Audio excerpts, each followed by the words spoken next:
ассалому алайкум тамошобинони азиз, ток-шоуи печтоби замонро оғоз менамоем. меҳмонони азиз, ҳамаи шуморо ба студии телевизиони Симои Мустақили Якум хушомадед мегӯям ва мавзӯе ки имрӯз интихоб кардем чунин унвон гирифтааст: дарси маърифати оиладорӣ ва таъсири он дар пешгирии хушунат дар оила. Ва инак мо барномаро оғоз намуда ҳамзамон гуфтанӣ ҳастем ки ҳар боре ки мавзӯъҳои вобаста ба оила ва оиладорӣ ва пешгирии зӯроварӣ дар оиларо дар ҳамин студия мо баррасӣ мекунем, фаъолони ҷомеа, субъектони пешгирии зӯроварӣ дар оила роҳи ҳалли мушкилоти оиладориро дар тарбияи хонаводагӣ ва аз таълиму тарбияи духтарону писарон дар мактаб ва баъдан дар ҷомеа мебинанд. ин навбат тасмим гирифтем ки маърифати оиладориро аз зинаҳои аввал, яъне мактаб оғоз намоем. дарси маърифати оиладорӣ дар мактаб барои синфҳои болоӣ. оянда то куҷо дар ҳаёти мустақилонаи оилавии ҷавонон барои пешгирии зӯроварӣ дар оила хидматгузор аст. ва имрӯз мо дар ҳамин хусус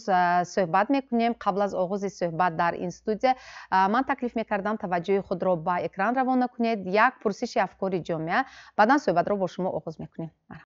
бале, кӯмак мекунад албатта барои ҳамин ҷавоно ҳамин чизҳои ёд гирифтанашон, барои аз худ карданашон ҳамин чизро аз ҳамун фан ёд мегиранд. албатта сони дар муддати оиладор шуданашон боз кӯмак мерасонад. албатта кӯмак мерасонад. кӯмак мекунад. албатта мекунад. албатта мекунад. албатта мекунад. чӯ не? ҳама вақт тарбия аз кӯдагӣ сар мешавад. вақте ки ба ибн Сино кӯдаги 40 рӯза, яъне аз чилла баромадагӣ мебаранд, ибн Сино мегӯянд ки шумо 40 рӯз қафо мондед барои тарбияи кӯдаги худатон мегӯянд. аз мактаб мо агар оғоз кунем, бояд ки мо ҳамаи муаммоҳои бартараф кунем. бачаҳо худ тишда падару модар гӯша гуна шуда мегӯяд дига, кори байни ғурбат намешад. дарс мешад, намешад хӯда. падар модар шида дарс ёд мекард, мо мактаби маълима ёд мекард. мухилакари гаша сегомад. албатта ёрдам мекунад дарс барои тарбияи насли наврас вай лозим аст. албатта ин дарси хонда шуда кор, на танҳо дар мактаб, балки аз хона тарбия саршуда шуда кор.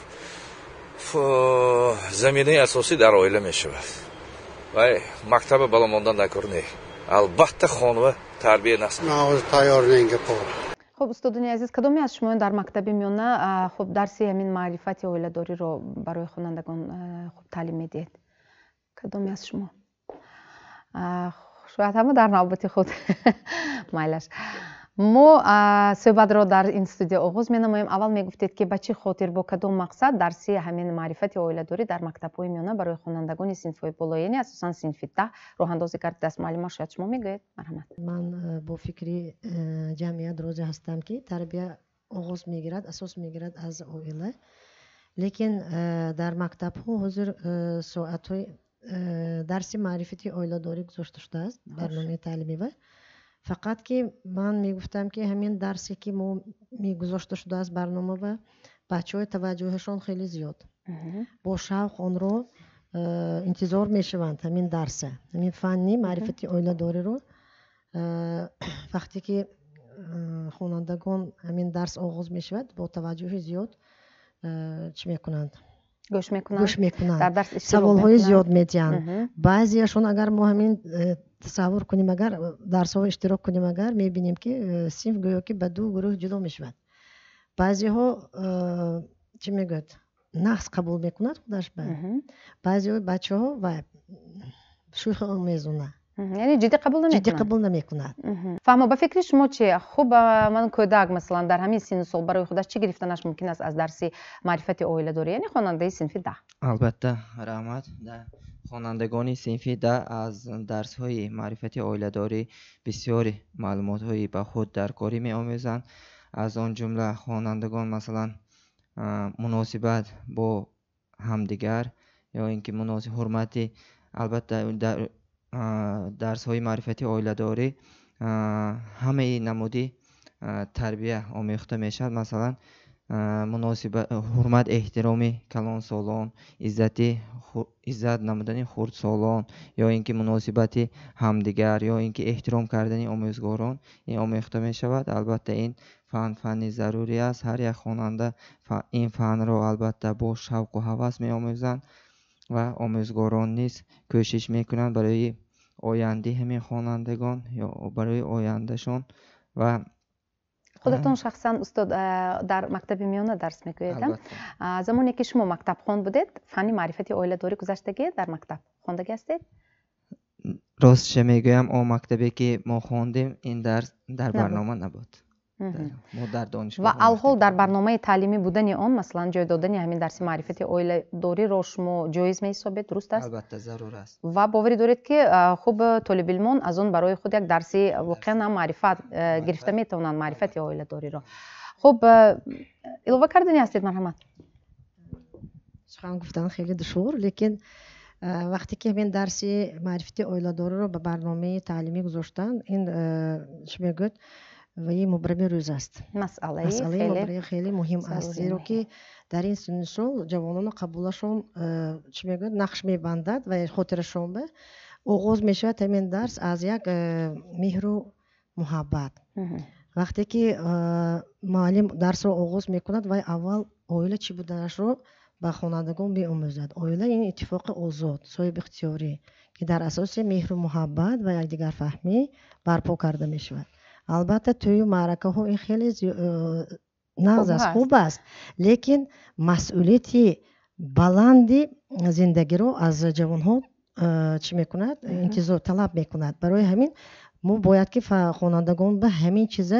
درست از درس های اول همین نغز زمینه گذاری کنیم که بچه ها فهمند که این عروس شدن یا که داماد شدن این فقط سر و لباس زیبا پوشیدن، شیرین پوشیدن، دویما در همین وقت شوخی کردن چی نیست، لیکن زندگی لیکن پستی بلندی های خیلی زیاد داره. و همه این رو در دوام جریان درس های آینده ما باید هر یک همین پستی بلندی هایی که زندگی نکاح چیست، مناسبتی همدیگر، دوست داشتنی یکدیگر، احترام همدیگر، یکدیگر فهمی کردن، خوشبختی عائله از چی سر می شود، همین چیزهای ما باید که درست درک کننده توانیم، خواننده و رساننده توانیم که آینده و در حیات همین چیزهای معلم همین خیلی گفته فهماندگی بودن، آموزندگی بودن، درست بود از گپشون گفته، بعد همین چیزهای خودش باید درک میکنه. فهمید. تشکر، سلامت باشید. اینجا دانشجویان هم نشستند. شما هم در مکتب خواندگی بودید درس معرفتی اویله داری رو؟ البته ما در مکتب درس معرفتی اویله داری رو خوانده بودیم. و با شما مثلا چه خیلی یگان کمک کرده ایستاده است؟ خیلی الحال اویله دار هستید یا نه؟ نه اویله دار نیستید. و برای خود چی گرفتید همون زمان مکتب خوانی از درس معرفتی اویله داری؟ خواننده درس معرفتی اویله داری رو میفهمد، یعنی که میآموزد، او الکی وارد یک حیات میدروید، داخل یک حیات داخل میشود و برای خود مهر و محبت، یک دیگر فهمی که اساس زندگی رو محض یک دیگر فهمی تشکیل میدهد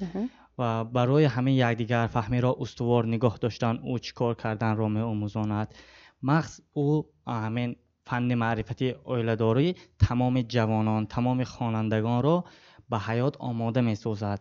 و دانش آنها را کامل می‌گرداند در زندگی. حل تمام مشکلات و پستی بلندی زندگی به آنها را پخته می‌نماید. زیرا اگر ما منطقا نظر افکنیم، تا یگان خنجر یا آهن را اگر ما گداخته ننماییم، آب و تاب ندهیم همون آهن را، او بران نمی شود. زندگی هم تا انسان یک پستی یک بلندی زندگی را با تحمل با صبر اثر نگذراند، او زندگی کامل را بنیاد کردن نمی تواند. تشکر، سلامت باشید. معلم شما در مکتب فعالیت دارید، روانشناسی مکتب میانه هستید و خب ما پرسیده استادیم که برای جوانان خب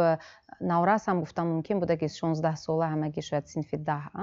10 خب برای آنها همین درس معرفت عائله داری مثلا مهم است و آینده برای پیشگیری خشونت در عائله های مستقلانه آنها مساعدت کردنش ممکن است. آن مثلا دانشی که از این درس گرفتن. البته خیلی که استادان در بالا قید نمودن،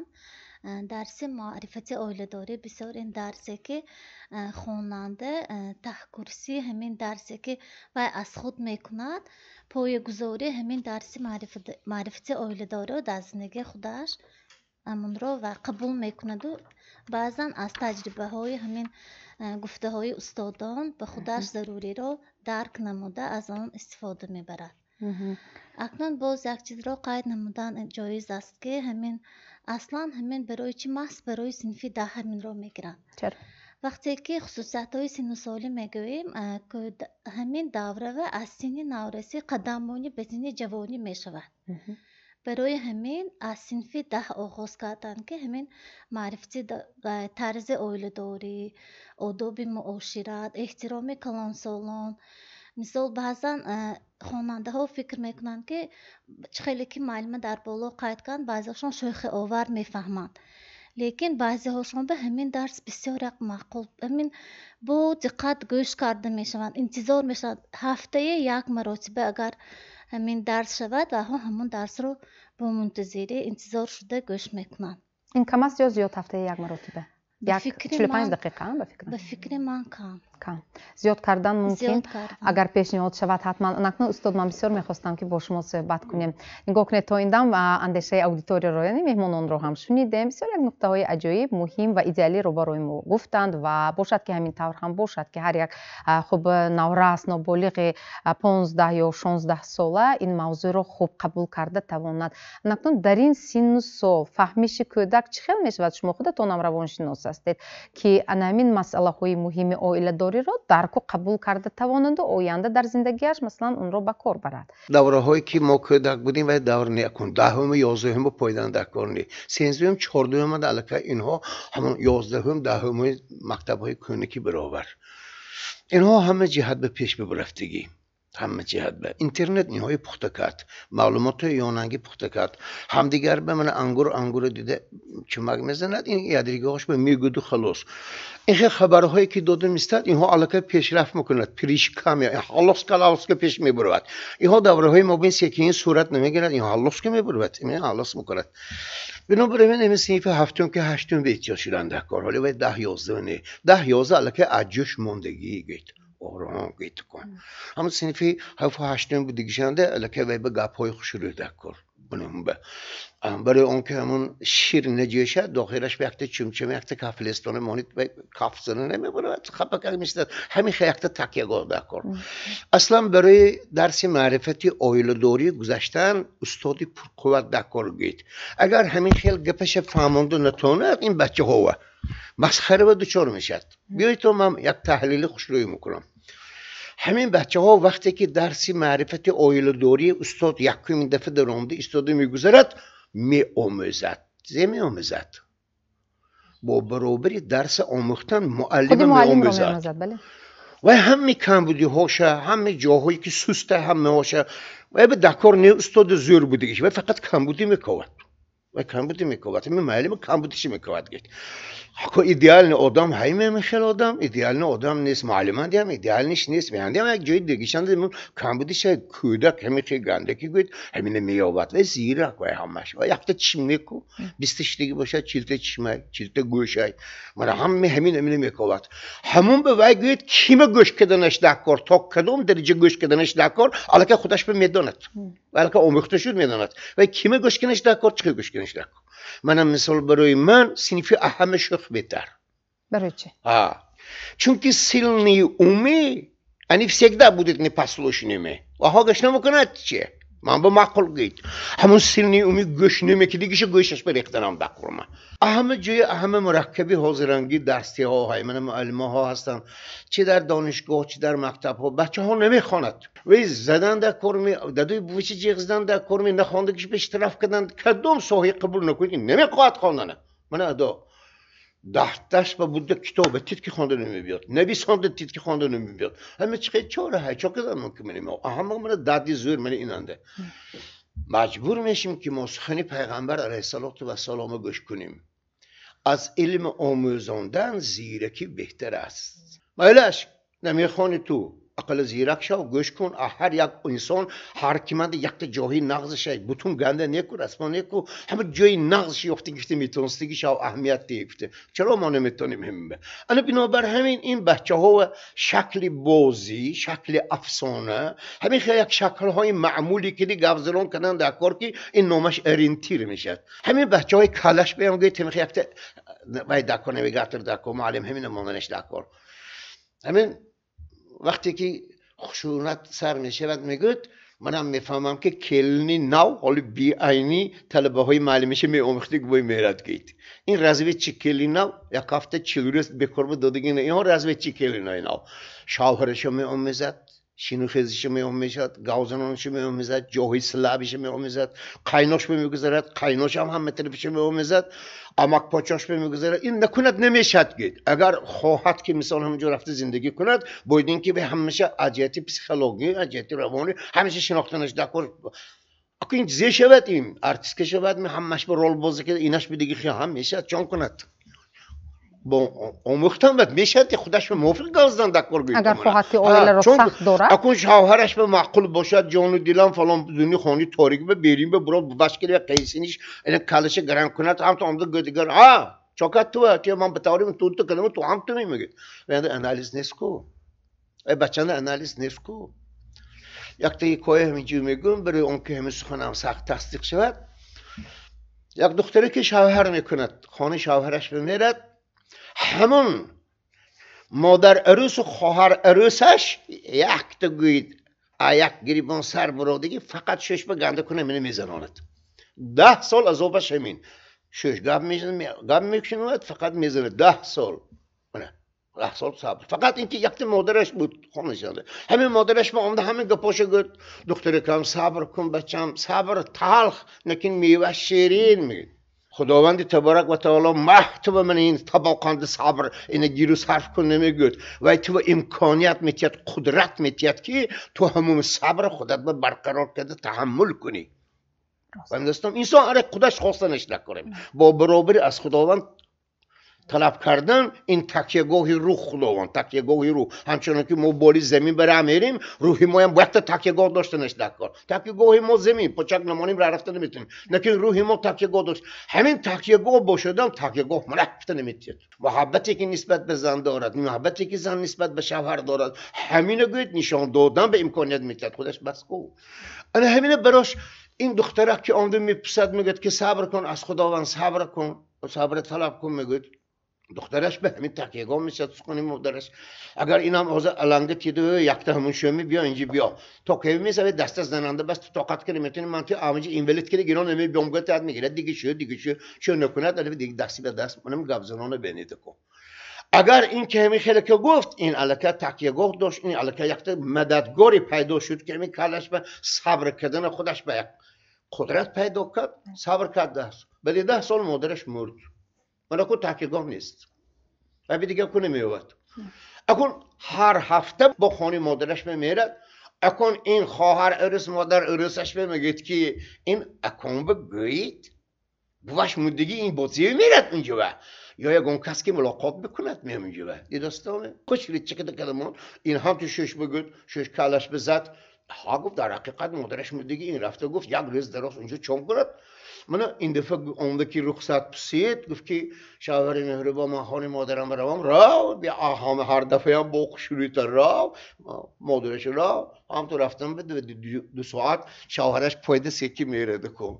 رفته هیچ بیساده نکرده اتیرز هم تو نگاه میکند که جای نماز انداخته که بالی جای نماز به دخترکش نماز خوانده دیگر تکیهگاه که پیدا نکرد و خدا تکیه کرده کن مادرش نیست دیگه پروردگارم درگاهت به شکر میکنم که 10 سال من همین به طاقت و صبر کردم به قدرت دادی من شوهرم دوست میدارم من نمیخوام که آیلی من ویران شود اما برای وی پدر و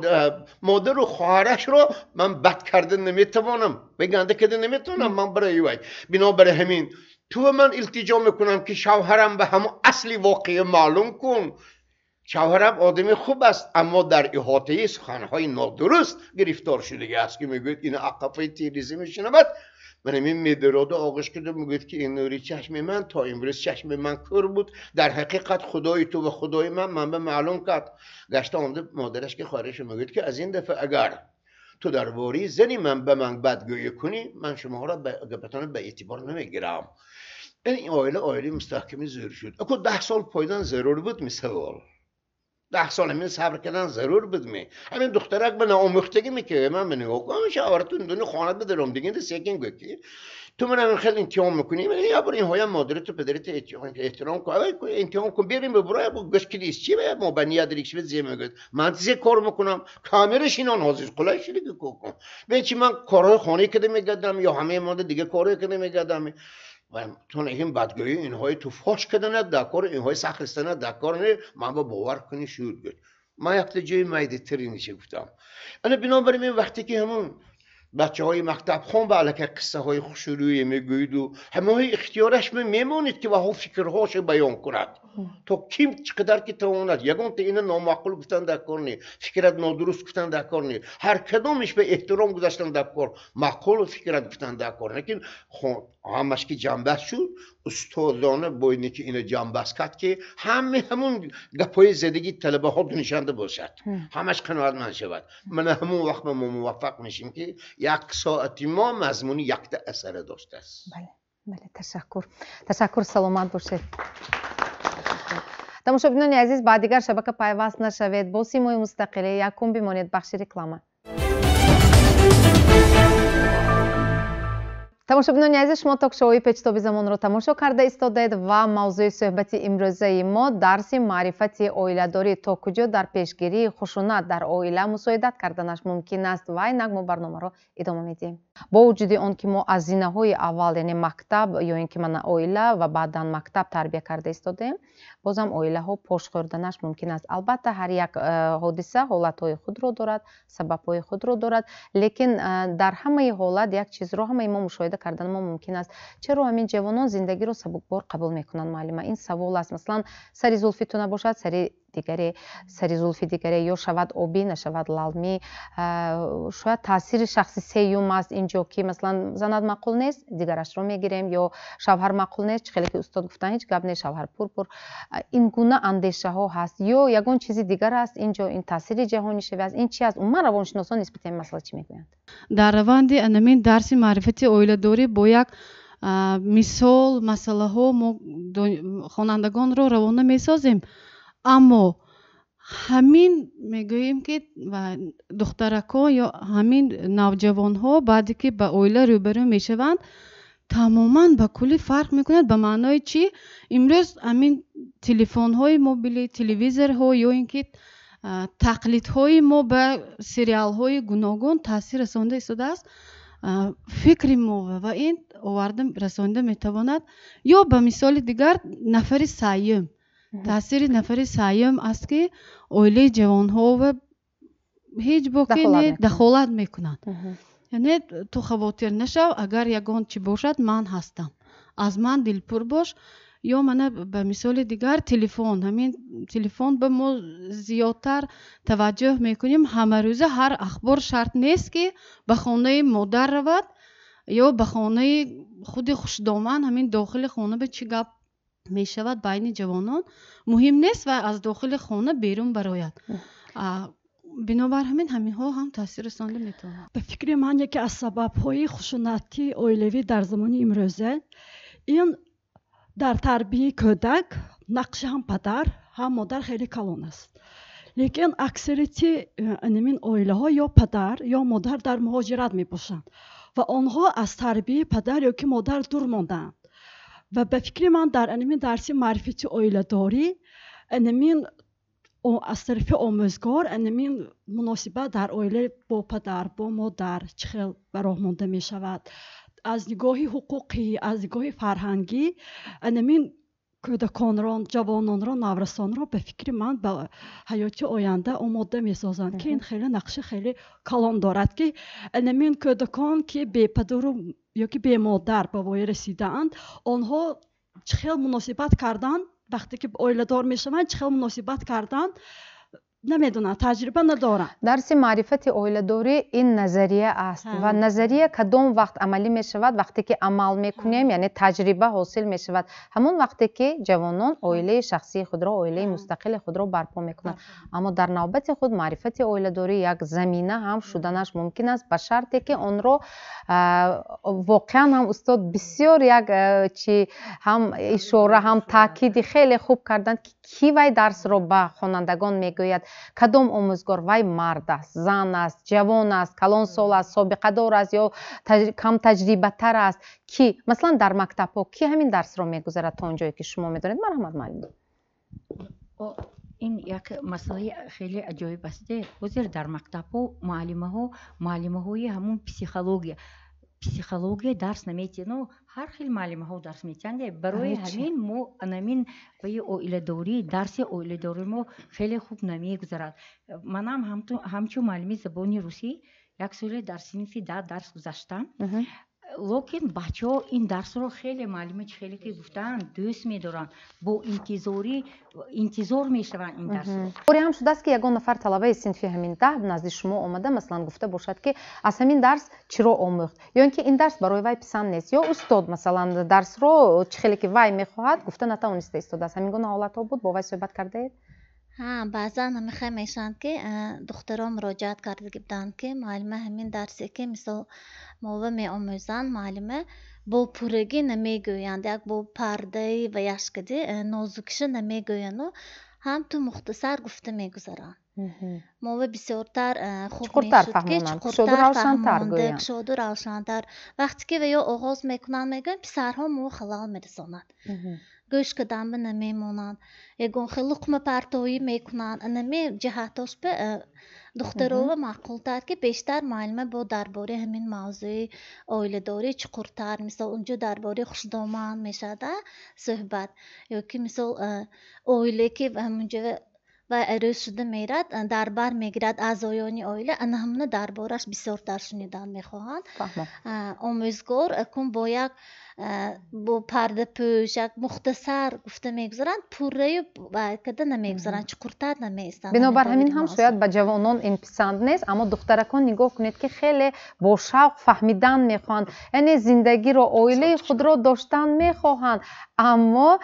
شاید پسرها اینجا یک اندازه کمتر سهلنگاری هم میکنند سبکبار قبول کردنشون که شاید بنابر این هم مثلا در اویله نیست همین گونه حالتهای یکدیگر نافهمی و خشونت رو بیشتر از جانب مردان نسبت زنانشان مشاهده کردن ممکن معلومه که زندگیشون اساس شی وقتی که از حیات واقعی گپیگم میزنیم و های خوشش همو بمیشد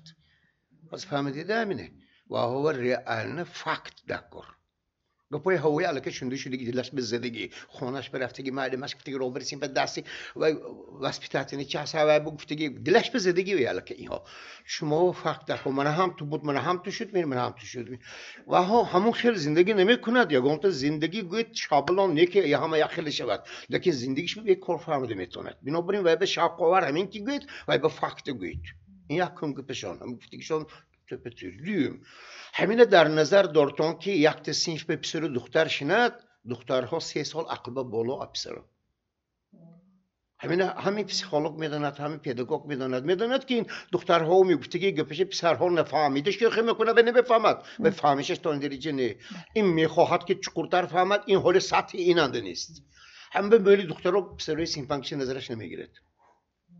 و به عقل کلان دکار عقل بزرگ دکار زنه که گوشش گوید اهم حسیاتش بلند با اینها بعضیش به سوال کرد که تو زنه چگونه انتخاب میکنی اگر ایمانش باشد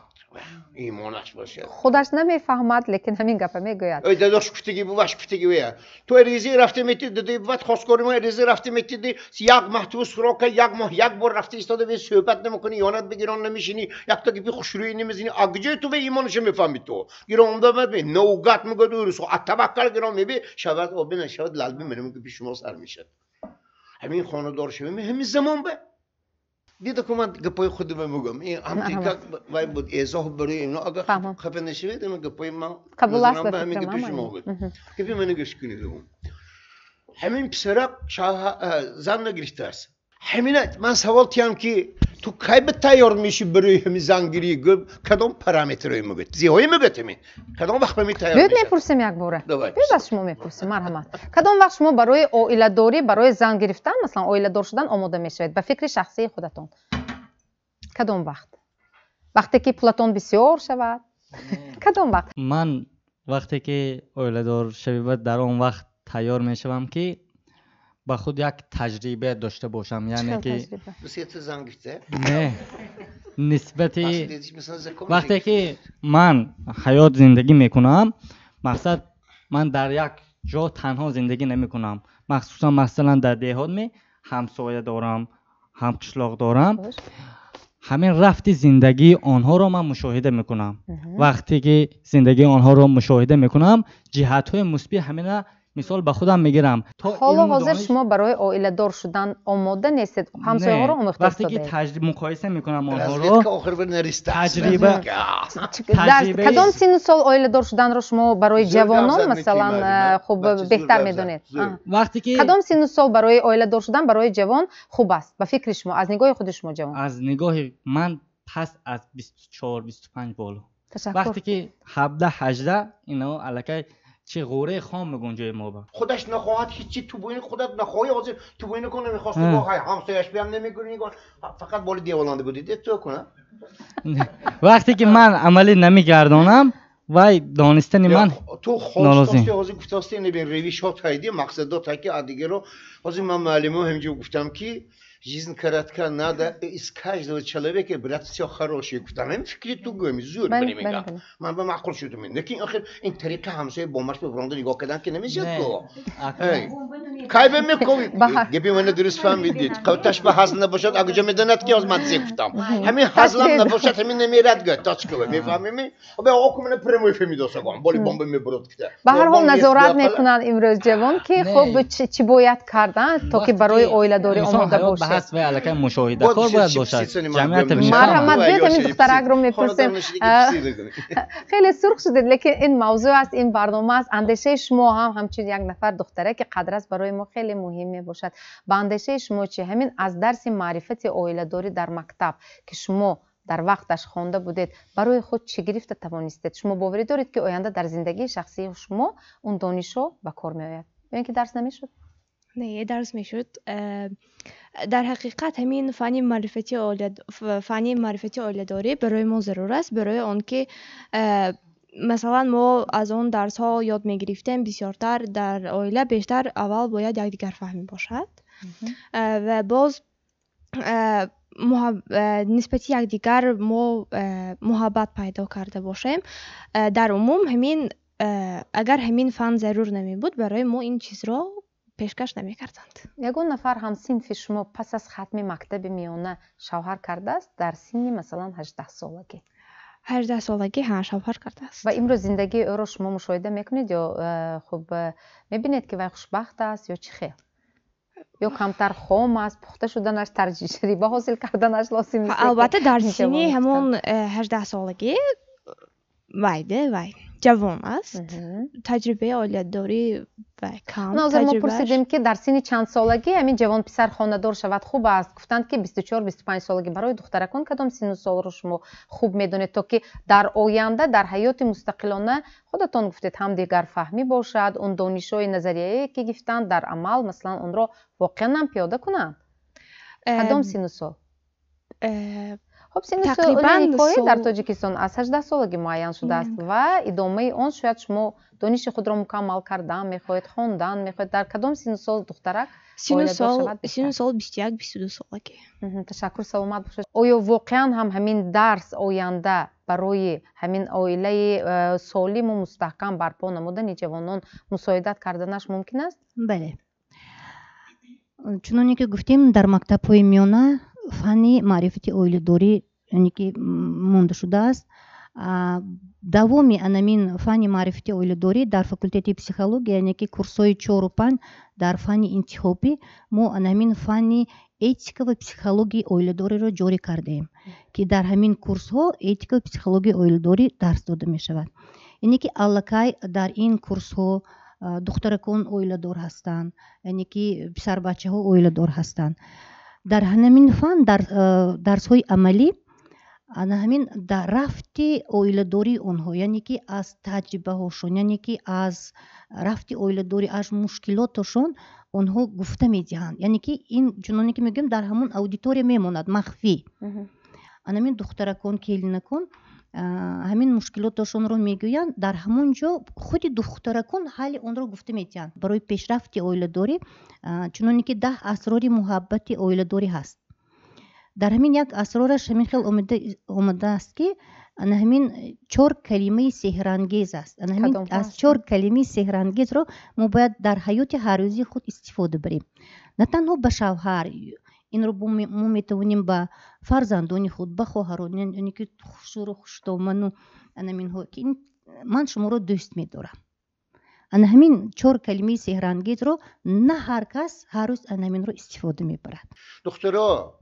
خو شوهردار باشتن خو شوهر میکردی باشتن سه تا کلمه استفاده نبردن کجا میرید کجا آمدید کیم کدی بودید هستش میکشد مدکه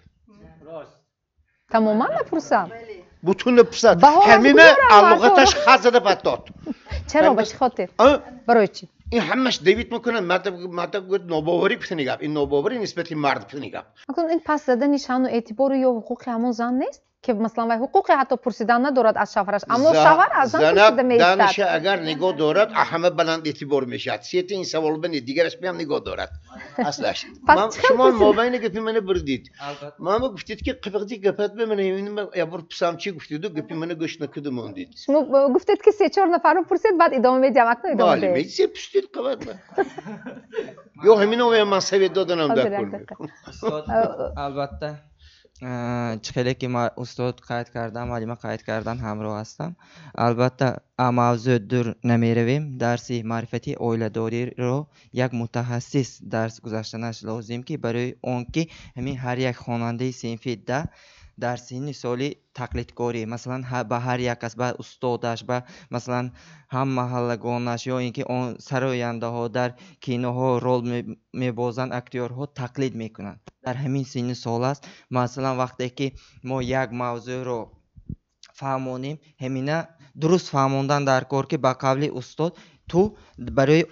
اویله برپا کردن در کدام سن سال تیار میشی هم برای دختران هم پسران خصوصا پسرها با فکر من در اون وقتی که برای اویله برپا کردن تیار می شود یکمش هم دانش‌های دنیوی هم دانش‌های دینی داشته باشد ثانی دومش یک درآمد داشته باشد که برای اون که اویله خودش را تامین کرده تواند آینده هر یک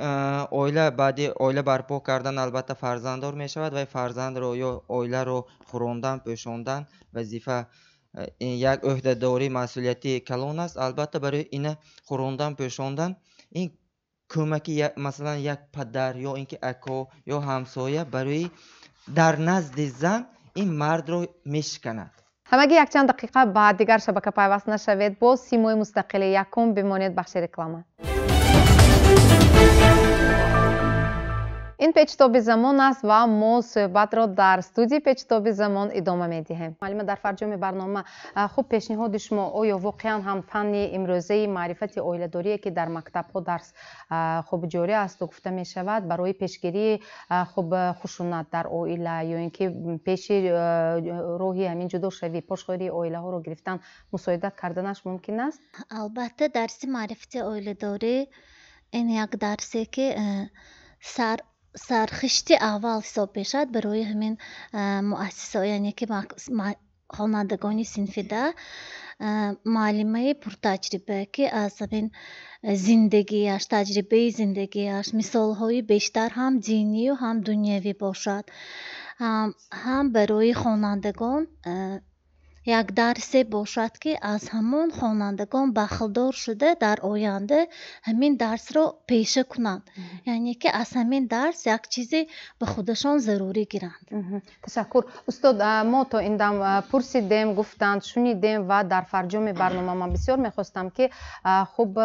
تحلیل هم شده ایستاده است و در برابر آن خلاصه شما رو از موضوع امروزه چی باید کرد که واقعا هم همین درس معرفت اویله‌داری پیش روحی خشونت را من بعد در اویله ها گرفته تواند یک اندازه من درباره هم پسر گپ زدم که کسانی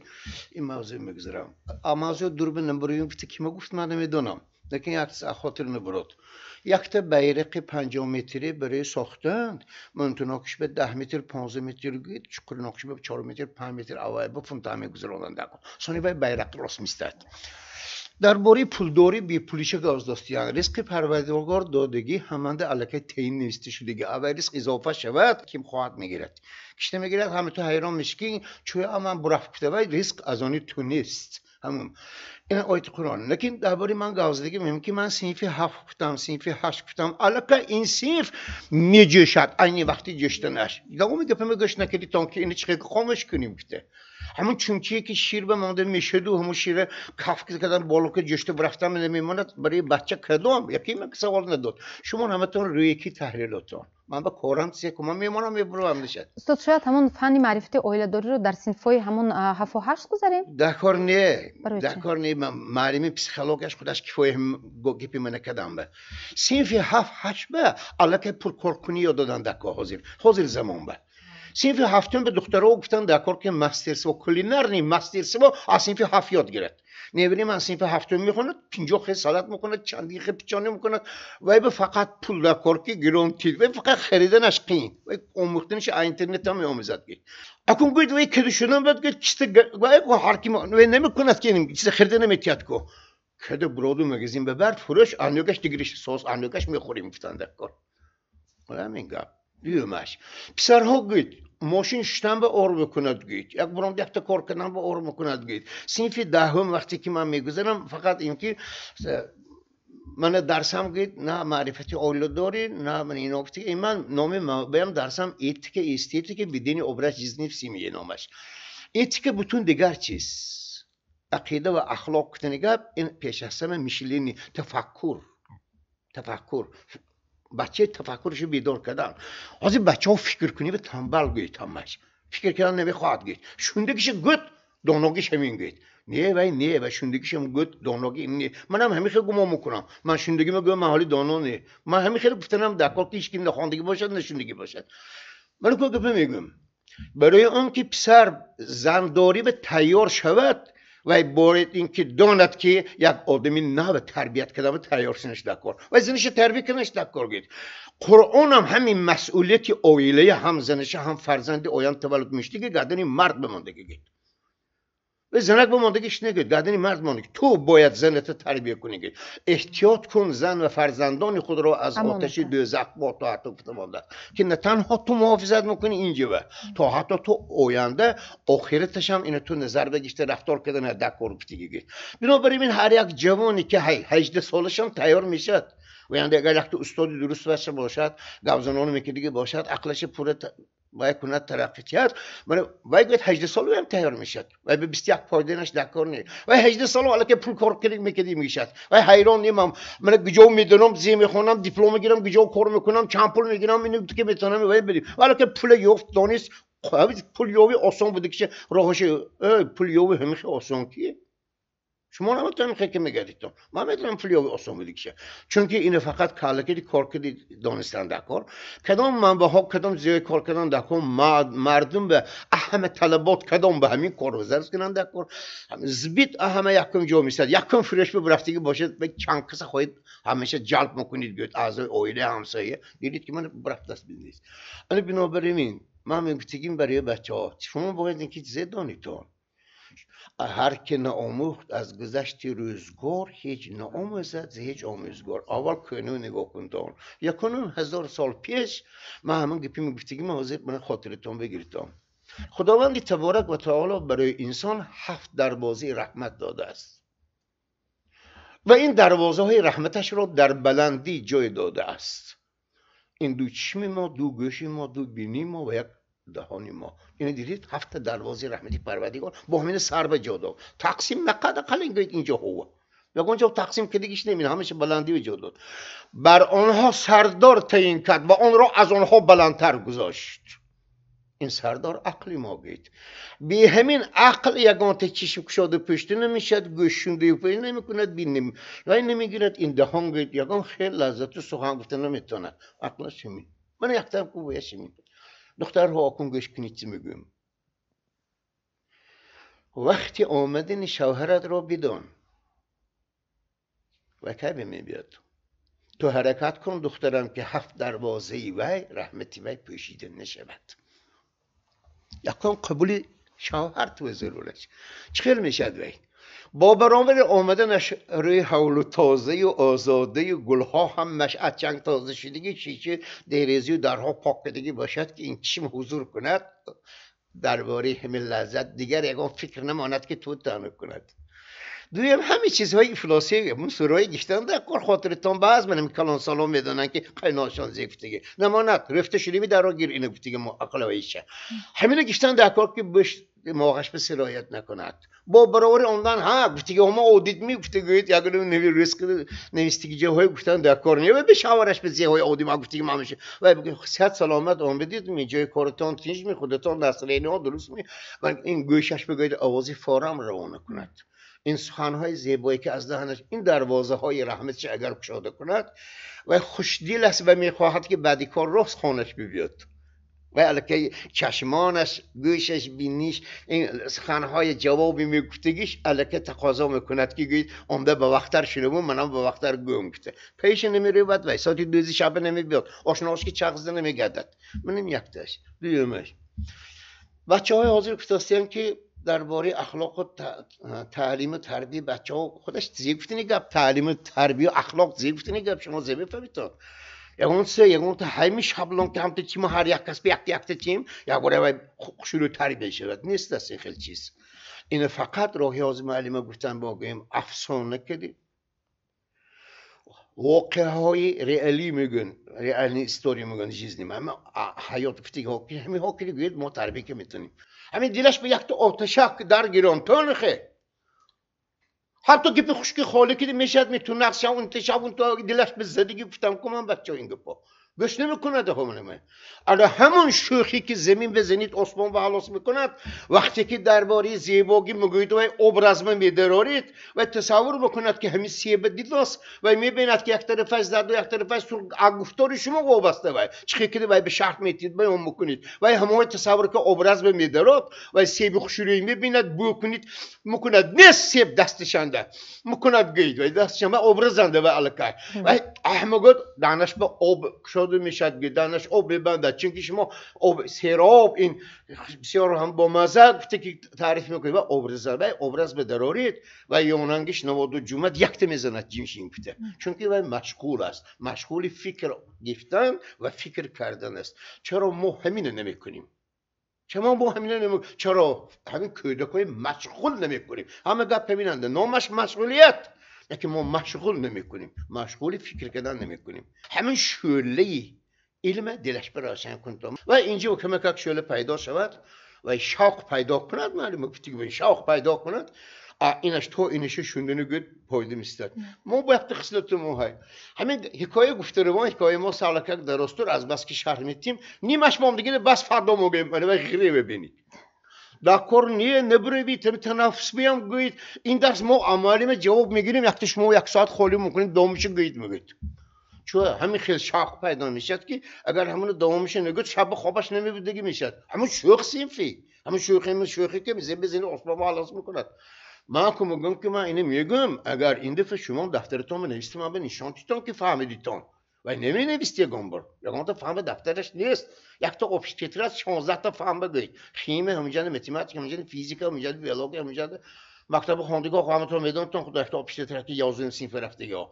اکنون که ما اینگه میگوییم اگر من نبینم دوامش نمیگوییم مایلش من به استفاده برداشتم که آخر راهی نقص استفاده برداشتم که هر کسی که نویسد 3 بار تکرار میشد نویستگی چیز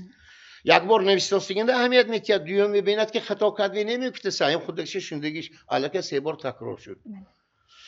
من برای جوان ها میخواهم که همیشه برای خودشان اهمیت دهند زیرک باشند دانم که این حیات کوتاه است و عمر برای شما 1 بار داده می شود و همین جوانی هم 1 بار داده می شود ما گشت رویم جوانی کافتکاب کنیم کدام ارزش که باشه تو رو دریافت کنیم گویم ما یافته نمیتونیم قدر جوانی ورستان عقل کاملی که شما ده جوانای امروزی ما عقلش کامل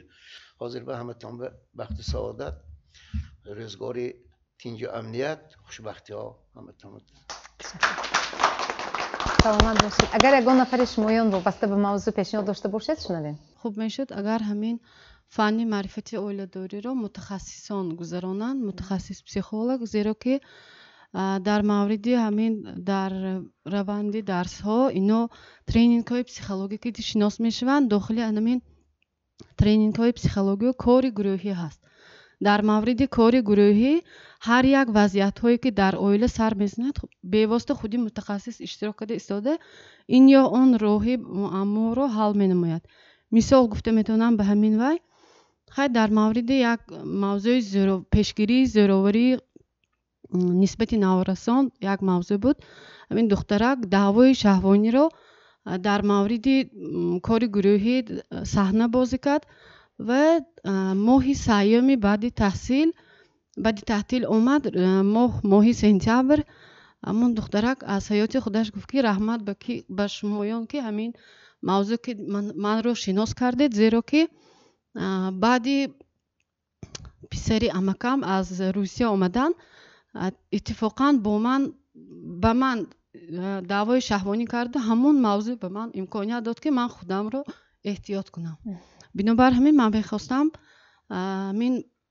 فن رو متخصصان گذارانن. این یک دویمش این که فنی پسیخولوژی معاشرت هست. همین اون پسیخولوژانی که در مؤسسه های تعلیمی کار فعالیت میکنند اگر خوب میشد در برنامه تعلیمی فنی پسیخولوژی معاشرت جاری کرده شود زیرا که اساسی می خانواده رو معاشرت بین اعضایان خانواده تشکیل کرده میتونه معاشرتی سالم و این آورده میرساند به نیکو احوالی اویله داری. تشکر. سلامت باشید. سه عامل اساسی اویله، مکتب، جامعه باید در همبستگی زیچ فعال باشند تا که نسل نورس و جوان در روحیه بهترین ارزش‌های مقدس انسانی، محبت و صداقت، صمیمیت و وفاداری و همدیگر فهمی و تحملگرایی تربیت یابند. اگر پایدیواری با این سه عامل وابسته بوده مستحکم گذاشته شود یگان قوه دیگر خشونت را در اویله برانگیختنش البته غیر امکان بودگیست. برای اشتراکتان در این برنامه به همه شمایان سپاس. تا برنامه دیگر در پناه خدا باشید. خیر.